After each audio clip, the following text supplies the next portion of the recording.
안녕하세요. 더 나은 삶입니다. 전국 투자자교육협의회와 함께하는 투자 이야기 시간입니다. 잊을만하다 싶으면 뉴스에 등장하는 사기 방식이 있는데 바로 폰지 사기입니다. 우리에게 다단계 사기로도 잘 알려진 사기 수법인데요. 실제 아무런 사업 모델이나 이윤 창출 없이 신규 투자자들의 투자금을 이용해 기존 투자자들에게 수익을 지급하는 방식이죠. 폰지 사기는 신규 투자자들을 끌어모으기 위해 정상적인 투자가 보장할 수 없는 고수익을 단기간에 안정적으로 보장해준다고 광고합니다. 이렇게 끌어들인 돈으로 기존 투자자들에게 배당금을 지급합니다. 그러나 이런 사업 구조는 시간이 흐르면 무너질 수밖에 없습니다. 시간이 지나며 투자 유입은 지지부진하게 되고 일부 투자는 사업 구조나 수익성에 의구심을 가져 투자를 꺼리게 됩니다. 결국 사기 행각은 발각되고 망하기 전에 사업자는 도주하거나 법의 심판을 받게 되죠. 그런데 왜 이런 수법을 폰지 사기라고 할까요? 폰지는 1920년대 실존 인물인 이탈리아 출신의 금융인 찰스 폰지의 이름에서 유래되었습니다. 찰스 폰지는 젊은 시절 한 은행에서 은행원으로 일한 적이 있었습니다. 그 은행은 예금 이자가 파격적으로 높아 예금 고객의 줄이 늘 이어졌죠. 사실 은행이 예금 고객에게 파격적인 이자를 주기 위해서는 고객 예금을 수익성 있는 곳에 투자하여 높은 수익을 올리고 있을 때만 가능합니다. 하지만 이 은행은 높은 수익 없이도 약속한 이자를 지급하면서 급격히 성장할 수 있었는데요. 바로 신규 예금자의 예금을 받아 기존 예금자에게 이자를 지급하는 방식을 사용했기 때문입니다.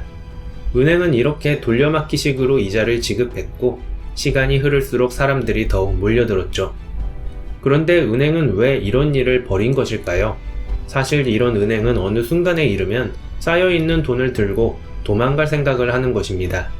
어느 날 갑자기 은행장은 모인 돈을 몽땅 가지고 도망가 버립니다. 그 광경을 본 찰스 폰지는 일단 돈만 끌어들이고 그 다음에 돈을 챙겨서 도망가면 큰 돈을 벌 수 있다라는 잘못된 생각을 하게 되는데요.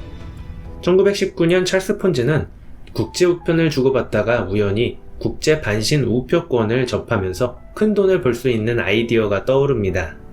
국제 반신 우표권은 편지를 외국에 보내고 우편 수취인이 우편 발송인에게 답신할 때 내야 하는 우편 요금을 우편 발송인이 대신 내주는 우표와 동일한 성질의 유가증권입니다. 일종의 국제 우편 무료 답장 쿠폰의 기능을 하는 것이죠. 국제 반신 우표권은 국제적으로 통용되며 이 우표권은 실제 각 국가의 우체국에서 우표와 교환 처리해줘야만 했습니다. 그렇다면 찰스 폰지는 이것을 이용하여 어떻게 돈을 벌고자 했을까요? 당시 국제 반신 우표권은 국가마다 요금이 달랐습니다. 예를 들어 국제 반신 우표권의 가격이 로마에서는 1달러, 보스턴에서는 3.3달러였던 것입니다. 그리고 제1차 세계대전 이후에 인플레이션으로 인해 이탈리아에서 구매한 국제 반신 우표권을 미국에서 달러로 바꾸면 차액을 얻을 수 있었죠. 찰스 폰지는 바로 이 부분에서 아이디어를 얻었습니다. 이후 그는 국제 반신 우표권을 대량으로 구매하고자 한다며 투자자를 찾으러 다녔습니다. 투자자들에게는 3개월 내에 투자금의 2배로 이익을 내주겠다고 약속하였죠. 몇몇 투자자가 폰지에게 투자했고 폰지는 이들에게 실제로 2배의 이익을 내주면서 서서히 입소문이 나기 시작합니다. 투자금은 계속 몰려들었습니다. 물밀듯이 들어온 새로운 투자금은 기존 투자자들에게 수익금으로 지급되었죠. 누가 봐도 사기 같으니 의심이 뒤따랐습니다. 누군가 단기간에 엄청난 수익을 낸다고 하니 여기에 의구심을 품는 사람들도 많았을 것입니다. 당연히 당국으로부터 조사도 받습니다.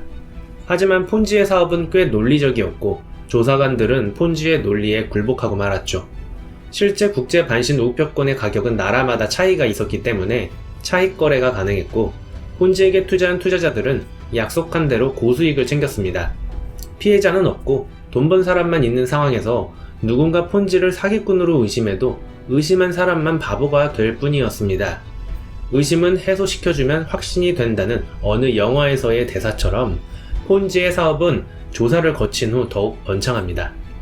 초기 투자자들은 주로 저소득층이었지만 소문이 퍼져 상류층도 투자를 시작했습니다. 심지어 유명 은행가도 1만 불을 맡길 정도였죠. 하지만 그의 사기 행각은 한 언론의 집요한 추적으로 들통나고 맙니다. 전 세계적으로 유통되는 국제 반신 우표권을 모두 합쳐도 찰스 폰지가 모은 투자금에 미달한다는 사실이 발각된 것입니다. 투자자가 너무 많다 보니 전 세계에서 발행된 전체 국제 반신 우표권보다 폰지가 받은 투자 금액이 더 커진 것이었죠. 결국 그의 사기 행각은 만천하에 드러났고 당시 피해자들의 피해 금액은 약 2천만 불, 현재 가치로 환산하면 약 2억 2,500만 불이나 되었다고 합니다.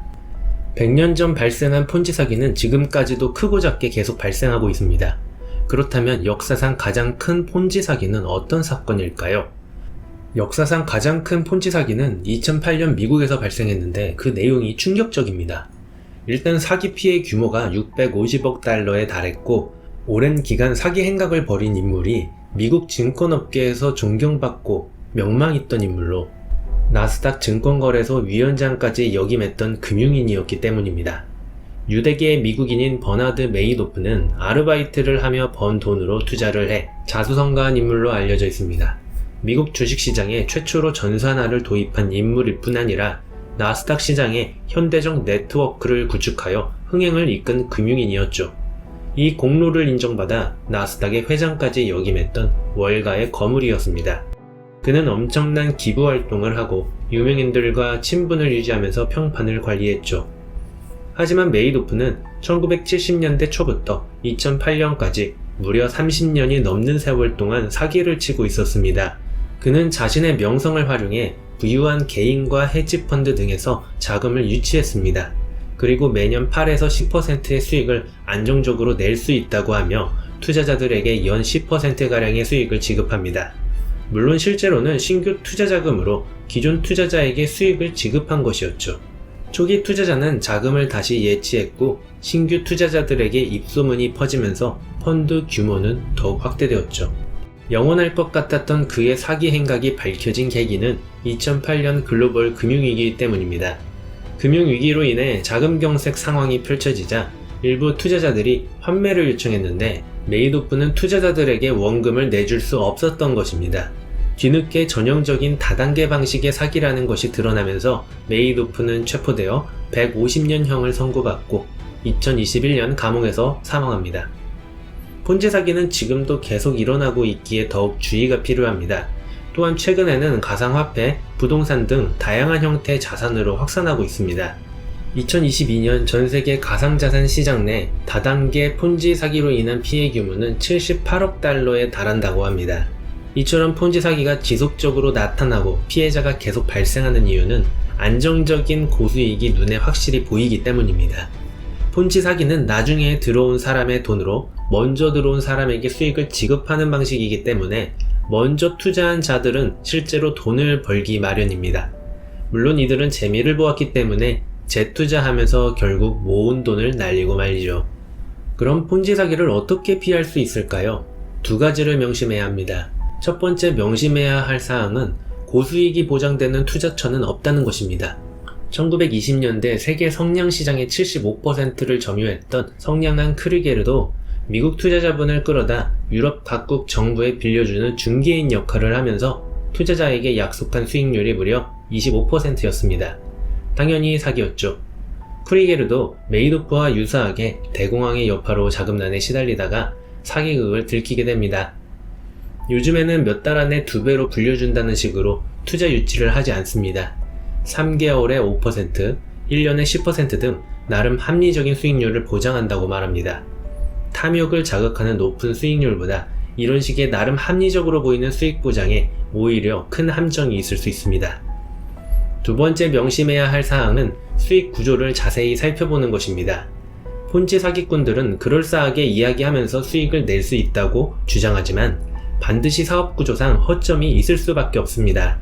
단순히 먼저 투자한 사람들이 돈을 벌고 있다는 데에 현혹되지 않고 어떻게 돈을 벌어 나에게 높은 수익을 보장해 준다는 것인지 수익 모델을 자세히 점검해 봐야 하겠죠.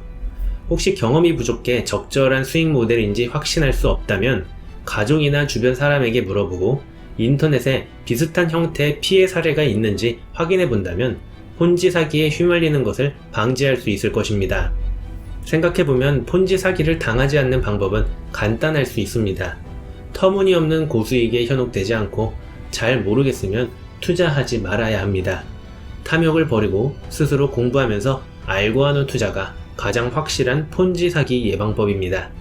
이상 전국투자자교육협의회와 함께한 더 나은 삶이었습니다.